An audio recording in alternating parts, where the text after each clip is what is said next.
তোমার সাথে আমার বিয়েটা আম্মা মেনে নেননি। আমাদের দুজনকে দেখে তিনি ঘরে গিয়ে দরজা আটকে বসে রইলেন। আমার শত ডাকাডাকি অনুনয় বিনয়েও তিনি দরজা খুললেন না। আমার এই 30 বছরের জীবনে মাকে কখনো এতটা কঠিন হতে দেখি নাই আমি। মায়ের রাগ করাটা স্বাভাবিক। ছেলের বিয়ে নিয়ে মায়েদের এমনই অনেক জল্পনা কল্পনা থাকে, ইচ্ছে থাকে। তারা নিজেরা দেখে শুনে পছন্দ করে ছেলের বউ নিয়ে আসতে চান। সেখানে আমি হুট করে বিয়ে করে বউ নিয়ে বাসায় চলে এসেছি। আম্মা তো রাগ করবেনই, কিন্তু এতটা যে রাগ করবেন আমি ভাবতেও পারিনি। বিয়ের রাতটা আমাদের কাটলো নিরামিষভাবে। ঘরে কোনো ফুল নেই, বিছানায় নতুন কভার নেই। একটা মোমবাতি ধরাতে চাচ্ছিলাম, সেটাও বাতাসে নিভে যাচ্ছিল বারবার। শেষমেশ ডিম লাইটটা জ্বালিয়েই বিছানায় গিয়ে উঠলাম। তমা সকালে যে সালোয়ার কামিজটা পরেছিল এখনও সেটাই পরে আছে। ওর হাতটা ধরে আমি বললাম, প্লিজ তুমি কিছু মনে করো না আম্মার ব্যবহারে। তোমাকে হঠাৎ দেখে আম্মা সহ্য করতে পারেননি, তাই এমন ব্যবহার করছেন। তুমি দেখো সব ঠিক হয়ে যাবে আস্তে আস্তে। তমা তার সকরুণ চোখ দুটো তুলে আমার দিকে তাকিয়ে বলল, আমি বুঝতে পারছি সব, দোষটা তো আমারই। তুমি একদম চিন্তা করো না, দেখবে আম্মাকে আমি ঠিকই মানিয়ে নিব। আমি তমার দিকে তাকালাম, গভীরভাবেই তাকালাম। তার মুখ, যে মুখে কি অদ্ভুত আশ্চর্য এক মায়া ঘিরে আছে সবসময়, সেই মুখটা আজ দুঃখে ভরা, চোখ দুটো ছলছলে। মেয়েটা সারা জীবন যে কি ভীষণ কষ্ট সহ্য করে এসেছে তা তার মুখটা দেখলেই বোঝা যায়। বেচারি মেয়েটার বাসররা তো তার মন মতো হলো না। এই দোষটা আমার, পুরোপুরি আমার। আমি হুট করে বিয়ে করেই ওকে বিপদে ফেলেছি। কিন্তু এমন না করলে ওর সাথে বিয়েটা হতো না আমার। ওর অতীত জানলে আম্মা কখনোই বিয়ে দিতেন না আমাকে ওর সাথে। সকাল হতেই পাশ ফিরে দেখি তমা নেই। গেল কোথায়? বিছানা থেকে নেমে আস্তে আস্তে হেঁটে রান্নাঘরের দিকে এগোলাম। তমা আর আম্মার গলা শোনা যাচ্ছে, কিছু হলো না তো? আমি তাড়াতাড়ি রান্নাঘরের দিকে এগোই। গিয়ে দেখি তমা বসে বসে আটা সানছে, আর আম্মা পাশে গোমড়া মুখে দাঁড়িয়ে আছেন। আমাকে দেখেই আম্মা বললেন, সকালে এসে জোর করে আমার কাছ থেকে আটার প্যাকেটটা নিয়ে নিল। আমি কি কাউকে রুটি বেলার জন্য ডেকেছি? এমনি এমনি এসেছে কেন ও এখানে? ওকে এখান থেকে চলে যেতে বল। বললাম, রুটি যখন বেলতে চাচ্ছে বেলুক না, নিজে থেকেই তো কষ্ট করতে চাইছে। শুধু শুধু থামাচ্ছ কেন? পারলে আরও কয়েকটা কাজ মাথার উপর ঝুলিয়ে দাও। আজকে তোমার ছুটি। মা রাগে গজগজ করতে করতে রান্নাঘর থেকে বেরিয়ে গেলেন। তোমাকে দেখে মনে হলো অনেক কষ্টে হাসি চেপে রয়েছে। কালকের পর আজকেই ওকে প্রথম একটু হাসতে দেখলাম। খুব সুন্দর লাগছিল ওকে দেখতে। নাস্তার টেবিলে আম্মা এলেন না। আমি আম্মাকে ডাকতে যাচ্ছিলাম। তমা আমাকে থামিয়ে দিয়ে বলল, তুমি ডাকলে উনি আসবেন না। তুমি তাড়াতাড়ি খেয়ে অফিসে চলে যাও। আমি বুঝিয়ে সুঝিয়ে খাওয়াবো ওনাকে। তুমি পারবে? পারবো না কেন, অবশ্যই পারবো। তুমি চিন্তা করো না, নিশ্চিন্ত মনে অফিসে যাও, বাকি কাজটা আমার। তমা নিশ্চিন্ত হতে বললেও আমি ঠিক নিশ্চিন্ত হতে পারছিলাম না। মাকে কখনোই এতটা রাগ করতে দেখিনি। হালকা পাতলা রাগ করলেও খুব বেশিক্ষণ থাকে না ওনার রাগ। 15-20 মিনিটের মধ্যেই হাসি মুখে আবার গল্প করতে চলে আসেন। অথচ আজকে দুদিন উনি কথা বলছেন না, ঠিকঠাক মতো খাচ্ছেনও না। তমা যদিও বলছে সব ঠিক করে ফেলবেও, তবু আমি ব্যাপারটা মানতে পারছিলাম না। আমি নিজের ছেলে হয়ে মাকে মানাতে পারছি না, তমা কিভাবে পারবে? কাজের চাপে দুপুর পর্যন্ত বাসায় ফোন দেওয়ার সুযোগ হলো না। দুপুরে লাঞ্চ ব্রেকে ফ্রি হয়ে তমাকে ফোন দিলাম। তমা বলল সে রান্না করছে, আম্মা গোসলখানায় গেছেন। তাকে রান্না করতে দিতে চাচ্ছিলেন না, তমা জোর করেই রান্না করছে। তার সাথে তেমন একটা কথাবার্তাও যদিও বলেননি। আম্মা সকালে খেয়েছেন কিনা জিজ্ঞাসা করতেই তমা জানালো, হ্যাঁ খাওয়াতে পেরেছি। আমার মনে সে সময়টুকু একটু আশার সঞ্চার হলো। হ্যাঁ তমা পারবে, অবশ্যই পারবে। তমার সাথে আমার পরিচয় হয়েছিল 1 মাস আগে ফেসবুকে। প্রথম প্রথম অল্প স্বল্প কথা হলেও আস্তে আস্তে আমাদের যোগাযোগ বাড়তে থাকে। ওর সাথে একদিন দেখা করি আমি। সুন্দরী বলতে আমাদের দেশে যেমন মেয়েদের বোঝায়, তমা তেমন নয়, একটু শ্যামলা আর একটু খাটো। কিন্তু কি এক অদ্ভুত সুন্দর মায়া তার মুখ জুড়ে রয়েছে। সেই মায়ায় আমি বাধা পড়ে গেলাম। ওকে সেদিনই আমি বিয়ের প্রস্তাব দিয়েছিলাম, ও না করে দিয়েছিল। কেন জিজ্ঞেস করতেই ওর অতীতের সব কাহিনী বলেছিল আমাকে। ওর চোখ দুটো কেন করুণ থাকে সবসময় সেদিনই বুঝেছিলাম আমি। অথচ ওর কাহিনী শুনে দূরে যাব কি, আরও যেন ওর প্রতি আকর্ষণ বেড়ে গেল আমার। আমি পুরোপুরি পড়ে গেলাম তমার প্রেমে। ওর পিছনে ঘুরতে লাগলাম পাগলের মতো। শত প্রার্থনায় পাষাণও গলে যায়। আর এ তো এক মায়াবতী মেয়ের মন। একদিন তাও বলল। আমি আর দেরি করলাম না, সেদিনই ওকে বিয়ে করে বাসায় নিয়ে এলাম। হুট করে তোমাকে বিয়ে করে বাসায় নিয়ে এসেছি বলে রাগ করেছিলেন মা। আজ সন্ধ্যায় বাড়ি ফিরে দেখলাম মায়ের মুখের পরিবর্তন। আজকেও তিনি কথা বললেন না আমার সাথে, কিন্তু তার মুখের সেই গম্ভীর ভাবটা নেই। হয়তো তখনও রাগ করে থাকতে চাচ্ছিলেন আমাদের সাথে, কিন্তু তোমার ব্যবহারে রাগটা ধরে রাখতে পারছিলেন না। আমার ভালো লাগছিল, খুব ভালো লাগছিল। আর হয়তো কিছুদিন এরপরেই মা তোমাকে মেনে নেবেন। সদা দুঃখে মেয়েটার কষ্টেরও অবসান হবে সেই সাথে। তোমার কষ্টটা শুরু হয়েছিল ছোটোবেলা থেকেই, যখন ওর বয়স 6। যখন একটা বাচ্চা মেয়ের সবচেয়ে বেশি প্রয়োজন মাকে, সেদিনই ওর মা মারা যান। ওর বাবা বলেছিলেন আর কখনো বিয়ে করবেন না। 3 মাস যেতে না যেতেই দ্বিতীয় মাকে নিয়ে ঘরে আসেন। তমা খুব খুশি হয়েছিল নতুন মাকে পেয়ে। ভেবেছিল এই মা তার আসল মায়ের অভাব পূরণ করে দিবেন এক নিমেষে। নতুন মা এসে প্রথম দিনই এক আদেশ জারি করলেন, তমা যেন কখনো তার কাছে ঘেঁষার চেষ্টা না করে। তমা নাকি ভীষণ নোংরা। এরপর এই 19টা বছর তমা তার নতুন মায়ের কাছে ঘেঁষতে পারেনি। ওর ছোট এক ভাই হবার পরে তো আরও না। তমাদের বাড়িতে কোনো কাজের লোক ছিল না, সব কাজ তমা একাই করত। এত কিছুর মধ্যেও সে লেখাপড়া চালিয়ে যায়, আর ভালো রেজাল্টও করতো সবসময়। তোমার কিছু নাও থাক, একটা পরিবার ছিল। ছোট ভাইটা ওকে বোনের মতোই দেখত। বাবাও বউয়ের সামনে না করে আড়ালে আদর করতেন। একদিন তাও শেষ হয়ে যায়। হঠাৎ করে বাসার সবাইকে হারিয়ে ফেলে সে, গ্যাস সিলিন্ডারের বিস্ফোরণে। এই তমা একটু আদর ভালোবাসার আশায়, একটু সুখের আশায় যার সারাটা জীবন কেটে গেল। ওর কপালে হয়তো সুখ ছিল না, নইলে আমার বাড়িতে ওর বউ হয়ে আসতে হতো না। এই যে আমার মায়ের এত গঞ্জনা, এত অপমান, ও সব চুপচাপ মেনে নিল। আমার কাছে একবারও সে অভিযোগ করেনি, একবারও না। নিজেকে একদম কাপুরুষ মনে হচ্ছিল এইভাবে ওর জীবনটা নষ্ট না করলেও আমি পারতাম। পরদিন বিকেলে অফিস থেকে বেরোনোর পরেই একটা ভয় ঢুকে গেল আমার মনে। তোমার ফোন ধরছে না, দুপুর থেকেই ধরছে না। কিছু তো হয়নি তোমার? আমি পাগলের মতো ছুটে বাড়ি ফিরলাম। মাকেও ফোন দিচ্ছিলাম, মা ফোন ধরছিল না। দরজা খুলে কোনো রকম ঘরে ঢুকে মায়ের রুমে যেতেই আশ্চর্য হয়ে গেলাম। যাদের নিয়ে এত চিন্তা করেছি তারা একজন আরেকজনকে ধরে কান্নাকাটি করছে। আমি রাগ করে বললাম, ফোনটা তো অন্তত ধরতে পারতে। মা রেগে গিয়ে বললেন, তোর মতো হাদারামের ফোন ধরাই উচিত না। বিয়ের আগে অন্তত একবার তো আমাকে জানাতে পারতে। এই দুঃখী মেয়েটাকে রাগ করে তাহলে এত কষ্ট দিতাম না। এখন সব দোষ আমার হয়ে গেল। যাক, তাও ভালো। এদের দুজনের মিল হতে দেখেই ভালো লাগছিল। এত সুন্দর দৃশ্য সত্যি আমি কখনো দেখিনি। আমার চোখে পানি চলে আসছিল। তাড়াতাড়ি সরে গেলাম। ছেলেদের কান্না সবাইকে দেখানো যায় না, লুকিয়ে রাখতে হয়। পরের দিনগুলো স্বপ্নের মতো কাটতে লাগলো। আমি যেমন এক সংসারের স্বপ্ন দেখতাম, ঠিক সেরকম তমা আর মা মিলেমিশে সংসার চালাচ্ছে। তাদের দেখে মনেই হয় না কয়েকদিন আগেও তাদের কথা বলা বন্ধ ছিল। মনে হয় তারা যেন কত দিনের চেনা। মা যেন তমাকে একদম নিজের মেয়ের মতোই দেখে, তমাও মাকে দেখে একদম নিজের মায়ের মতো। দুজনের মধ্যে খুনসুটি হয়, আবার মেলেও যায়। আগে মা আমার সাথে কথা বলে সংসারের সব কাজ সারতেন, এখন তমার সাথে কথা বলে সারেন। আমি নিজেই যেন সংসারের বাইরের মানুষ হয়ে গেলাম। তমাকে এ কথাটা বলতেই ও খিলখিল করে হাসল। আমি মুগ্ধ হয়ে দেখতে লাগলাম। কারোর হাসি এত সুন্দর হতে পারে আমি ভাবতে পারি না। আমার জীবন এত সুন্দর হয়ে ওঠার পুরো কৃতিত্ব তমার। আমি শুধু প্রার্থনা করে যাই, তমার অতীত যেন মা না জানেন, তাহলে সব নষ্ট হয়ে যাবে।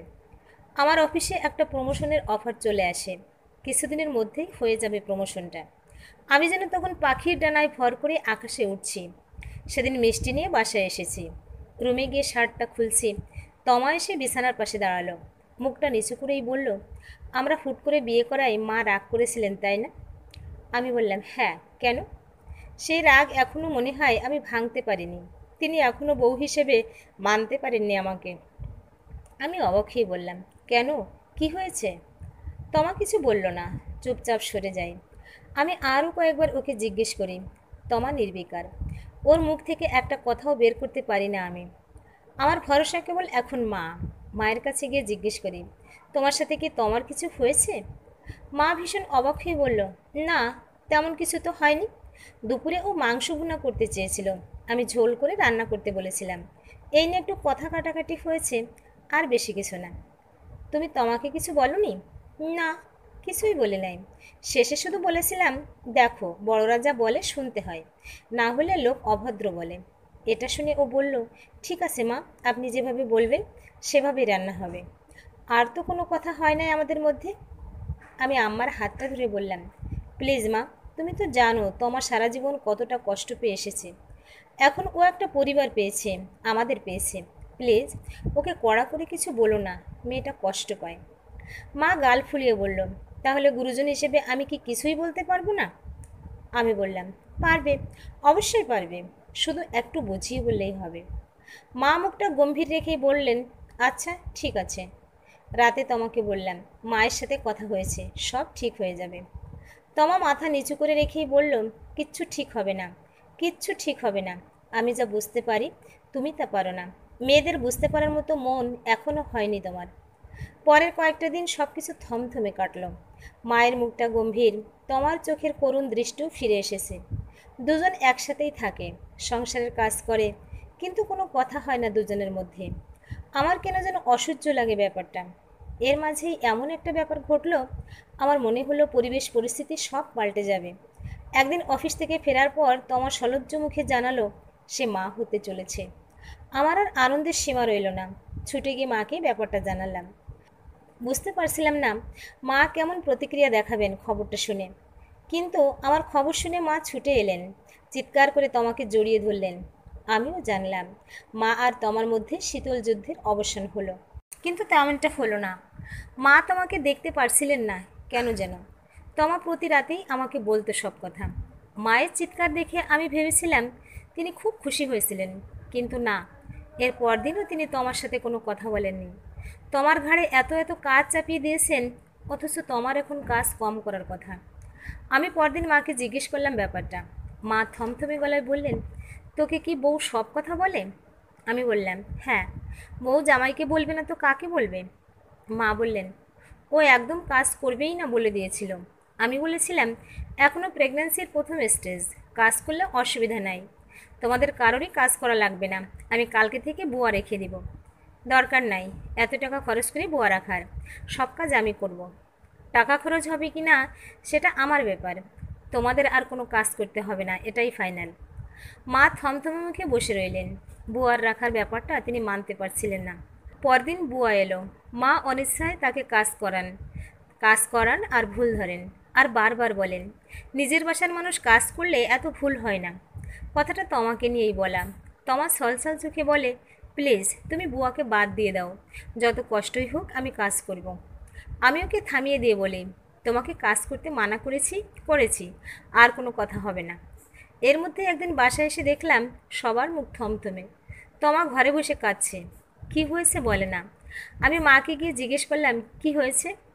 মা বললেন, তোমার যে এর আগে বিয়ে হয়েছিল, একবারও কেন বলিস না আমাকে? বুঝলাম অ্যাটম বোমা ফেটে গেছে। যেটা নিয়ে ভয় পাচ্ছিলাম সে ঘটনাই ঘটে গেছে। মাকে জিজ্ঞেস করলাম, কে বলেছে তোমাকে? মা বললেন, যেই বলুক। বল তুই বলিস নাই কেন? বললে কি লাভ হতো?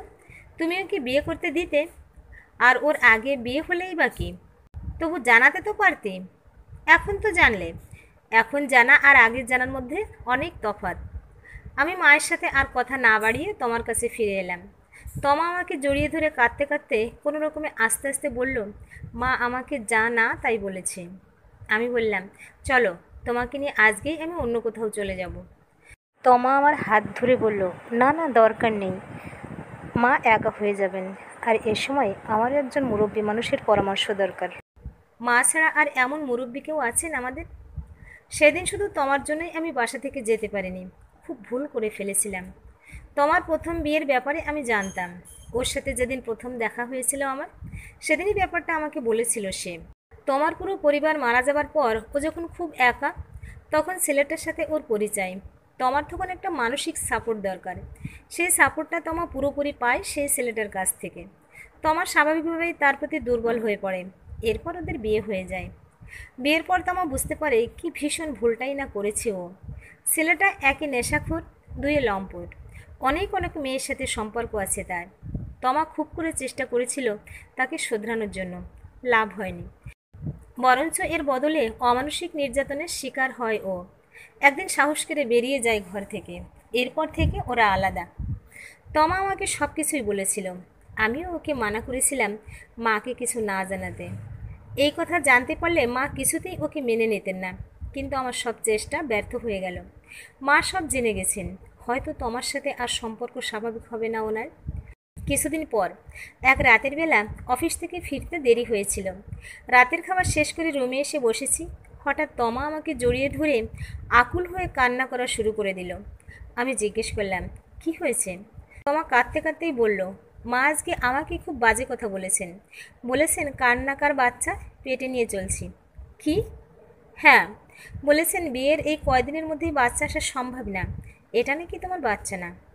সারাদিনের কাজের চাপ, জার্নি, ব্যস্ততা, ক্লান্তি, এত কিছুর পর তোমার এই কান্না ভিজা মুখ দেখে রাগে আমার মাথায় রক্ত উঠে গেল। আমি ছুটে আম্মার কাছে গিয়ে বললাম, আম্মা, তুমি তোমাকে কি বলেছ? আম্মা এমনভাবে তাকালেন যেন কিছুই বুঝতে পারছেন না। আমার রাগটা আরও বেড়ে গেল। কোনো দিন যা করিনি সেদিন তাই করলাম। মায়ের সাথে কড়া গলায় ধমক দিলাম। মা স্তব্ধ হয়ে গেলেন, একটা কথাও আর বললেন না। রাত শেষ হওয়ার আগেই ব্যাগপত্র গুছিয়ে তিনি বের হয়ে গেলেন বাড়ি থেকে। খালার বাসায় যাবেন। আমি আর তাকে আটকালাম না। অফিসে গিয়ে মনটা খারাপ হয়ে গেল। মাকে ছাড়া কোনো দিন আমি থাকিনি। সেই মা বাড়ি থেকে বের হয়ে গেলেন, আমি একদম আটকালাম না। আমি কি এতটাই পাল্টে গেছি? খালার বাসায় ফোন দিলাম, একবার, দুবার, তিনবার। খালা ফোন ধরলেন না। ধরবেন না জানি, মাই নিশ্চয়ই মানা করে দিয়েছেন খালাকে ফোনটা ধরতে। বিকেলে বাড়ি ফিরলাম। তমা মন খারাপ করে ঘুরে বেড়াচ্ছে। আমাকে দেখে বলল, মাকে ছাড়া কেমন ফাঁকা ফাঁকা লাগছে বাসাটা। আমি বললাম, চলো মাকে গিয়ে নিয়ে আসি, চলো। রিকশা চড়ে খালার বাসায় যাচ্ছিলাম। হঠাৎ তলপেটে ব্যথা শুরু হলো তোমার। ওকে নিয়ে ডাক্তারের কাছে দৌড়ালাম। ডাক্তার দেখে বললেন, প্রপার রেস্ট, এখন ঘোরাঘুরি না করাই ভালো। তোমাকে নিয়ে আবার বাসায় চলে এলাম। কিছুদিন যাক, ও একটু সুস্থ হোক, তারপর ওকে সাথে নিয়ে মাকে আনতে যাব। পরদিন দুপুরে খালা ফোন দিলেন, বেশ কয়েকবারই দিলেন। আমি মিটিংয়ে ছিলাম বলে ধরতে পারিনি। মিটিং থেকে বেরিয়ে খালাকে ফোনে ব্যাক করলাম। তিনি প্রথম ফোনটা ধরেই বললেন, বিয়ে করে মাকে ভুলে গেছিস না? কি বলো খালা এসব? মাই তো রাগ করে আমাদের ছেড়ে তোমাদের ওখানে গিয়ে বসে আছে। তোর মা রাগ করেছে তো তোদের জন্য। মাকে কখনো ধমক দিতে হয়? আজকে বাসায় গিয়ে মায়ের কাছে ক্ষমা চেয়ে নিস। বাসায় গিয়ে মানে? আম্মু কি চলে আসছে বাসায়? হ্যাঁ, তোর বউ অসুস্থ শুনে আর ওয়েট করে নাই, তাড়াতাড়ি বাসায় চলে গেছে। আমার যে কি ভালো লাগলো শুনে তাড়াতাড়ি বাসায় ফোন দিলাম। তোমার শুনে খুশিতে আত্মহারা হয়ে বলল, খুব খুব ভালো লাগছে শুনে। মা এখনও এসে পৌঁছাননি, এলেই আমি তোমাকে ফোন দিব। এরপর 1 ঘন্টার উপর কেটে গেল, তোমার কোনো ফোন এলো না। আম্মার তো এত সময় লাগার কথা না খালার বাসা থেকে আমাদের বাসায় আসতে। কোথাও কেনাকাটা করতে ঢুকেছেন নাকি? তোমাকে ফোন দিলাম, সেও ফোন ধরছে না। সেদিনের মতো শাশুড়ি বউ মিলে মনে হয় কান্নাকাটি করছে। আমার হাসি পেল সেদিনের কথা চিন্তা করে। যাক, কাঁদুক, তাদের নিজেদের মতো একটু সময় কাটাক, আমি আর বিরক্ত করব না। বিকেলের আগে একটা ফোন এলো, খালার ফোন। কাঁপা কাঁপা গলায় আমাকে বললেন, তুই তাড়াতাড়ি হাসপাতালে আয়। আমার তখন মাথায় কিছুই নেই। দৌড়ে গেলাম হসপিটালে। গিয়ে দেখলাম সব শেষ। তমা বেডে শুয়ে আছে, ওর চোখ বোঝা, মিসক্যারেজ হয়ে গেছে ওর। মা কাঁদতে কাঁদতে বললেন, কি থেকে কি হয়ে গেল? বউটা হঠাৎ পড়ে গেল সিঁড়ি থেকে। আমার মাথায় আর মায়ের কথাগুলো ঢুকলো না। আমি অপলক চোখে তমাকে দেখতে লাগলাম। কি মায়াময় একটা মুখ, চোখ দুটো বন্ধ করে শুয়ে আছে। যখন জাগবে, যখন ওর বাবুর খবর জানতে চাইবে, তখন আমি কি বলবো ওকে? কিভাবে বলবো? আমার আর আমার সংসার। মা আমাদের সাথে থাকেন না, 1 মাস হয়ে গেল আলাদা থাকছি আমরা। কোনো মা যে এমন করতে পারেন আমি কখনো কল্পনাও করতে পারি না। তমা আমাকে সব বলেছিল, সব। কিভাবে এসে মা তমাকে অভিযুক্ত করতে থাকে ছেলের সাথে তার ভাঙন ধরানোর জন্য। কিভাবে তমাকে তিনি ধাক্কা মেরে ফেলে দেন সিঁড়ি থেকে। কিভাবে তিনি এখনও ভাবেন তমার গর্ভের সন্তানটা তার ছেলের ছিল না। মাকে তার বাড়িতে একা রেখে আমরা চলে এসেছি। থাকুক মা, তিনি শান্তিতে থাকুক। আমাদের সংসার নিয়ে আমরা আলাদা হয়ে যাই, আমরাও শান্তিতে থাকি। তমার স্বাভাবিক হতে বেশ সময় লেগেছিল। যাক, তাও সে স্বাভাবিক হয়েছে। আমাদের সম্পর্কটা সুন্দর চলছে এখন। কারো বাধা নাই, কিছু নাই। বিকেলে বাসায় এসে পুরো সন্ধ্যাটা আমি তমার সাথে কাটাই। আমাদের সময়টা ভালোই কাটে। মা মাঝখানে 2-3 দিন কথা বলছিল আমার সাথে, তার ভালো লাগে না আমাদের ছাড়া। আমি বলি, মা তুমি যাই বলো, যে ব্যাপারটা ঘটে গেছে তারপর আর একসাথে থাকা চলে না আমাদের। মা খুব কান্নাকাটি করেন, সব দোষ অস্বীকার করেন। আমি মায়ের ফোনটা কেটে দেই। মায়ের সাথে আর আগের মতো সম্পর্ক স্বাভাবিক হবে না আমার, কোনোভাবেই না। একদিন বিকেলে অফিসে বসে আছি, মা এলেন অফিসে।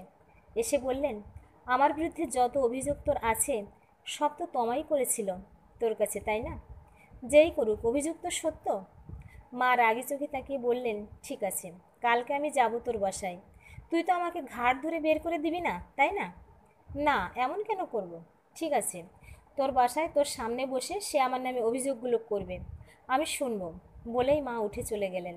একবার পেছন ফিরেও তাকালেন না। তমাকে রাতে সব বললাম। তমা সব শুনে বলল, ঠিক আছে মা আসুক, তার সাথেও অনেক কথা বলার আছে আমার।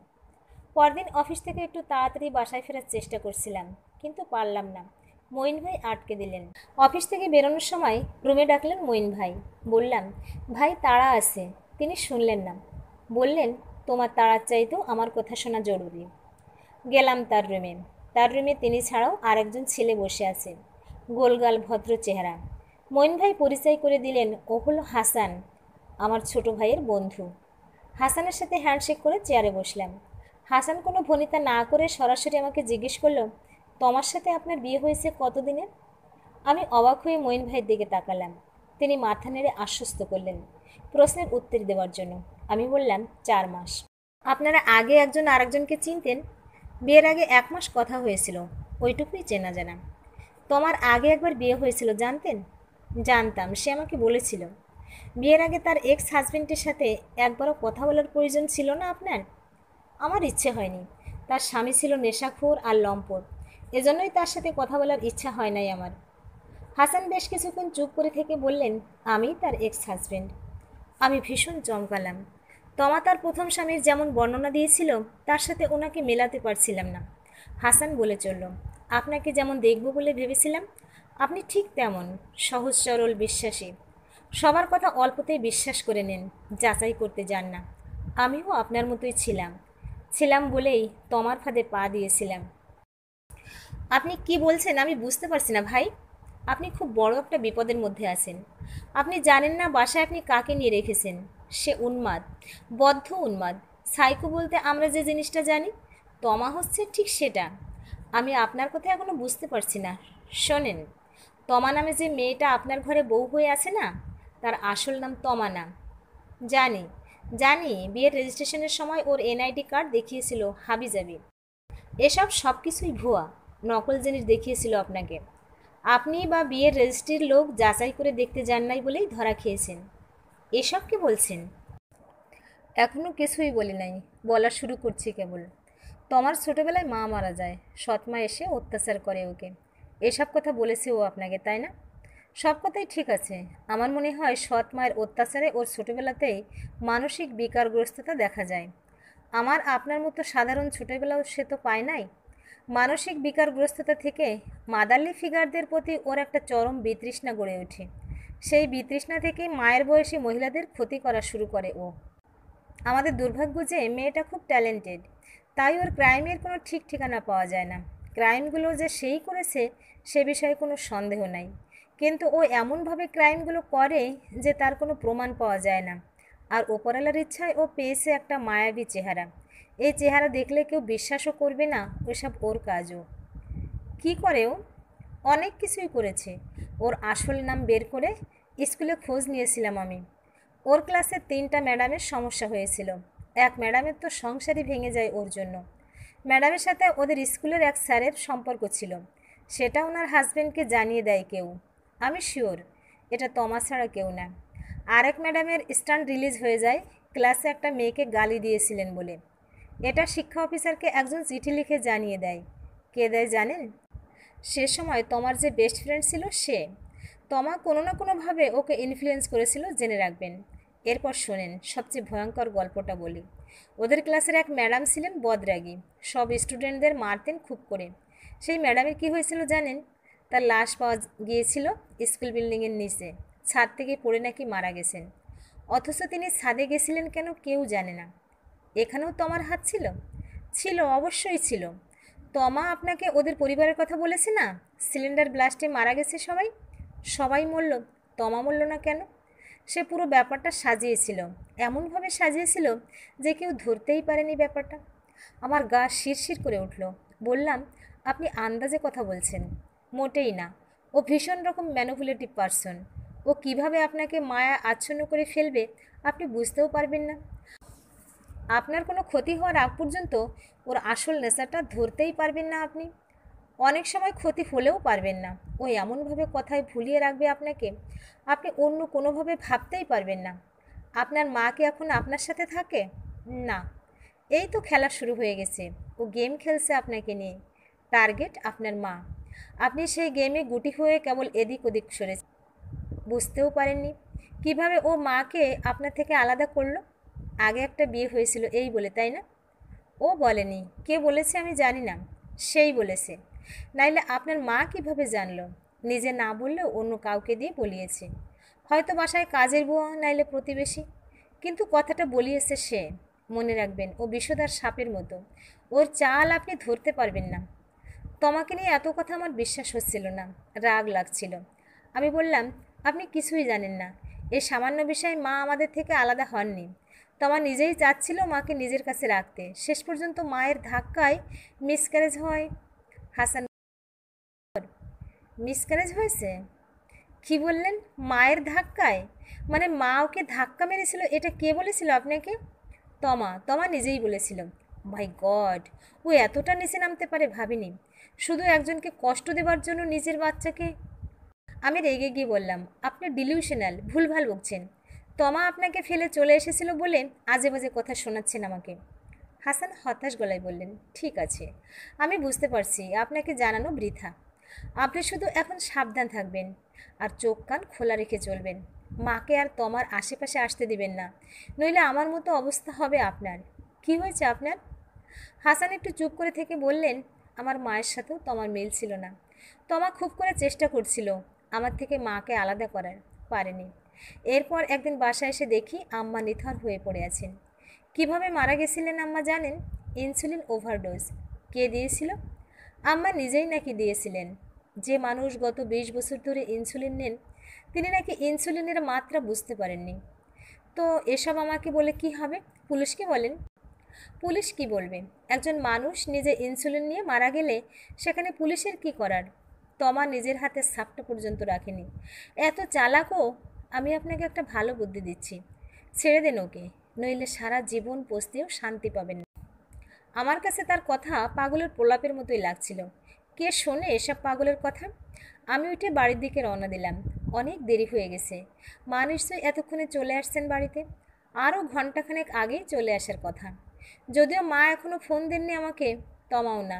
দুজন বাড়িতে কি করছে একা কে জানে। পুরো বাড়ি অন্ধকার, বাড়িতে যেন কেউ নেই। পুরো বাড়ি জুড়ে কেমন শুনশান নীরবতা, কবরের মতো। আমি বাড়িতে ঢুকে তোমার নাম ধরে ডাকি, কেউ সাড়া দেয় না। মাকে ডাকলাম, তাও কারো সাড়া পেলাম না। অন্ধকারের চারপাশের কিছুই দেখা যায় না। মোবাইলটা বের করে টর্চ জ্বালাই। সামনের চেয়ারে কে যেন বসে আছে। আমি আলোটা উঁচু করে ধরার চেষ্টা করতেই ওপাশ থেকে শব্দ এলো, আলোটা বন্ধ করো প্লিজ। যাক, তোমার কণ্ঠ। আমি আশ্বস্ত হই, আলোটা বন্ধ করি। তার সাথে সাথে তোমাকে প্রশ্ন করি, তুমি অন্ধকারে বসে আছে কেন? মা কই? তোমার চেহারা আমি দেখতে পাই না। অন্ধকারে বেশ থমথমে শোনায় তার গলা। থমথমে কণ্ঠে সে বলে, একটা দুঃসংবাদ দেই তোমাকে। মা বাথরুমে পড়ে মাথা ফাটিয়ে ফেলেছেন, আর হয়তো বেঁচে নেই। কি ভয়ঙ্কর নির্লিপ্ত শোনালো তার গলা, একটু কাঁপলো না। আমি চিৎকার করে বলি, কি বলো, কি বলো এসব? মা কই? আছেন, মা আছেন, যেখানে থাকবার কথা। তমা, তুমি কি করেছো মাকে? হাসানের বলা কথাগুলো হঠাৎ আমার মাথায় বাড়ি মারা শুরু করলো। তমা হাসে। অন্ধকারে তার হাসির শব্দ কি ভয়ঙ্কর শোনায়। হাসতে হাসতে সে বলে, আমি কি করব বলো? করেছো, নিশ্চয়ই কিছু করেছো। হাসানের সাথে আজকে দেখা হয়েছিল আমার, ও সব বলেছে আমাকে। তোমার হাসি থামে না। ও মা, হাসান বলেছে তোমাকে? ওর সাথে দেখা হয়েছিল তোমার? আমার নামে বানিয়ে বানিয়ে বলেছে অনেক মিথ্যে কথা নিশ্চয়ই। ও তো এখনও আমার উপর প্রতিশোধ নিতে চায়। আমি ওকে ছেড়ে আসছি কেন? সেই জন্য প্রতিশোধ। হাসান আমাকে বলেছে তোমার কাছে যেই মহিলা থাকে তুমিই তার ক্ষতি করো। তমার হাসি থামে, কেমন দুঃখ ভারাক্রান্ত হয়ে ওঠে তার কণ্ঠ। সে বলে, এমন তো না, সব মহিলার তো কিছু হয় না। যারা খুব খারাপ, যাদের ব্যবহার ভালো না, চরিত্র ভালো না, তাদের সাথেই খারাপ কিছু হয়। হাসান মনে হয় তোমাকে আমার স্কুলের ম্যাডামদের গল্প বলেছে। এক ম্যাডাম তো পরকীয়া করতো, আর 2 ম্যাডামের ব্যবহার এত খারাপ ছিল তোমাকে বলে বোঝাতে পারবো না। 3 জনই শাস্তি পেয়েছে, কিন্তু অবাক ব্যাপার কি জানো, ওদের শাস্তির সাথে আমি জড়িত নই। কেমনে ওরা শাস্তি পেয়েছে আমি জানিও না। তোমার বাবা মা, তোমার ভাই, এদের ব্যাপারেও জানি না। অবশ্য 3 জনের একজনও ভালো ছিল না। মায়ের ব্যাপারটা তোমাকে বলেছি। আমার ভাইটা যে ওর সৎ বোনের ওপর অ্যাডভান্টেজ নিতে আসতো সেটা তো তোমাকে বলে নাই। আর আব্বাটা ছিল একটা ঘুষখোর দুর্নীতিবাজ। 3 জনের কেউ ভালো ছিল না, একদম নষ্ট ফ্যামিলি ছিল পুরো। তাই বলে তুমি 3 জনকে মেরে ফেলবে? আজিব, মারবো কেন? তোমাকে না বলেছি আমি কাউকে মারি না।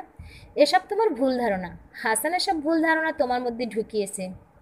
ওর মাও ছিল খারাপ মহিলা, কথায় কথায় গায়ে হাত তুলত। উনিও মারা গেলেন, সুইসাইড করেছিলেন মনে হয়, পুলিশ বলেছিল। এসবে কিন্তু আমার হাত ছিল না, একদমই না। বুঝলাম সবাই দোষী, আমার মায়ের কি দোষটা ছিল বলবে? তমা করুণ কণ্ঠে বললেন, মায়ের কি দোষ ছিল না? একটা অনাথ অসহায় মেয়ে তার ঘরে বউ হয়ে এসেছে, যে একটা পরিবার চায়, মায়ের ভালোবাসা চায়। সেই ভালোবাসার জন্যে সে যা ইচ্ছা তাই করতে পারে। অথচ তিনি কি করলেন? কত অপমান করলেন আমাকে। আগে একবার বিয়ে হয়েছে বলে কথা বলাও বন্ধ করে দিলেন। এসব কি ভালো মানুষের কাজ? তোমার মাকে কি সত্যি তোমার ভালো মানুষ মনে হয়? হুট করে বিয়ে করেছি বলে হয়তো তিনি প্রথমে একটু রেগেছিলেন, পরে তো সব ঠিক হয়ে গেল। এমন তো সব মানুষই করে, এখানে খারাপের কি দেখলে? সেজন্যই তো চাচ্ছিলাম তিনি যাতে সবচেয়ে কম শাস্তি পান, ছেলের থেকে দূরে থাকেন। কিন্তু তা তো হলো না। তিনি ছেলের কাছে ফিরে আসতেই থাকলেন। না আসলে তো এই দুর্ঘটনা হতো না। আমার ভয় লাগলো। বললাম, মা কোথায় আছে তোমা?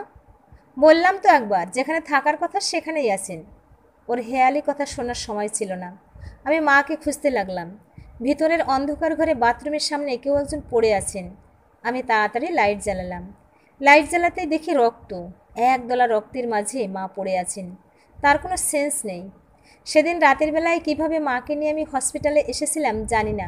শুধু মনে হচ্ছিল, যেই মা এত কষ্ট করেছেন আমাকে নিয়ে, ছোটবেলায় বাবা মারা যাবার পর একাই পুরো সমাজের সাথে সংগ্রাম করে আমাকে মানুষ করেছেন, তাকে আমি একা ফেলে কিভাবে যেতে পারলাম? মায়ের কিছু হলে সারা জীবনেও আমি নিজেকে ক্ষমা করতে পারবো না। মাকে দেখে ডাক্তাররা বললেন, বাঁচার আশা ক্ষীণ, প্রচুর ব্লিডিং হয়েছে, আর অনেক সময়ও চলে গেছে, রক্ত লাগবে অনেক, আর অপারেশন করা লাগবে একটা। তবে অপারেশন কতটা সাকসেসফুল হবে বলা যাচ্ছে না। সে রাতে দৌড়ে দৌড়ে আমি রক্ত সংগ্রহ করলাম। অপারেশন হলো, মা বেঁচে গেলেন। ডাক্তাররা বললেন মিরাকল। মা কিভাবে বাথরুমে পড়ে গিয়েছিলেন জিজ্ঞেস করতেই বললেন, স্লিপ কেটে। এটা নিছকই একটা দুর্ঘটনা। আম্মা কাউকে দায়ী করলেন না। বাথরুমে স্লিপ কেটে অনেকেই তো পড়ে যায়। তবে আমার মনে হচ্ছিল বাথরুমটা কেমন তেল তেলে, মেঝেতে যেন তেল মাখানো ছিল। আমি অবশ্য পরে বাথরুমে তেলের কোনো চিহ্নই পাইনি। সেটা কি মায়ের মনের ভুল, নাকি আসলেই কেউ মেঝেতে তেল মাখিয়ে রেখেছিল, পরে সরিয়ে ফেলেছিল জানি না। জানার কোনো সুযোগও নাই আর। তোমার সাথে সেই ছিল আমার শেষ দেখা। সেই দিন রাতের পর হসপিটাল থেকে বাড়ি ফিরে এসে দেখি তমা নেই বাসায়। তার কাপড় চোপড় জিনিসপত্র কিছুই নেই। সব কিছু নিয়ে একদম উধাও হয়ে গিয়েছে সে। আমার উচিত ছিল তোমাকে খোঁজার, কিন্তু আমি তা করলাম না। যে চলে গেছে যাক, আর তাকে ফিরিয়ে আনার দরকার নেই। তোমার সাথে আর আমার দেখা হয়নি। তবে একদিন খুব বৃষ্টির মধ্যে গাড়িতে অফিসে যাওয়ার পথে ফুটপাতে একটা ছেলে আর একটা মেয়েকে হেঁটে যেতে দেখেছিলাম। মেয়েটার চেহারা ছিল তমার মতো, তবে চেহারায় এত পরিবর্তন, তমা বলে চেনাও যাচ্ছিল না। তবে চোখটা দেখে খুব পরিচিত লাগছিল তাকে। সেই চিরচেনা গভীর কালো চোখ, সেই চিরচেনা সকরুণ দৃষ্টি। প্রিয় ভিউয়ার্স, গল্পটা কেমন লাগলো? ভালো লাগলে একটা লাইক দিবেন এবং কমেন্টে আপনাদের মূল্যবান মতামত জানাবেন। আর পরবর্তীতে আরও সুন্দর সুন্দর গল্প শুনতে চাইলে আমার চ্যানেলটা সাবস্ক্রাইব করে পাশে থাকুন। ধন্যবাদ।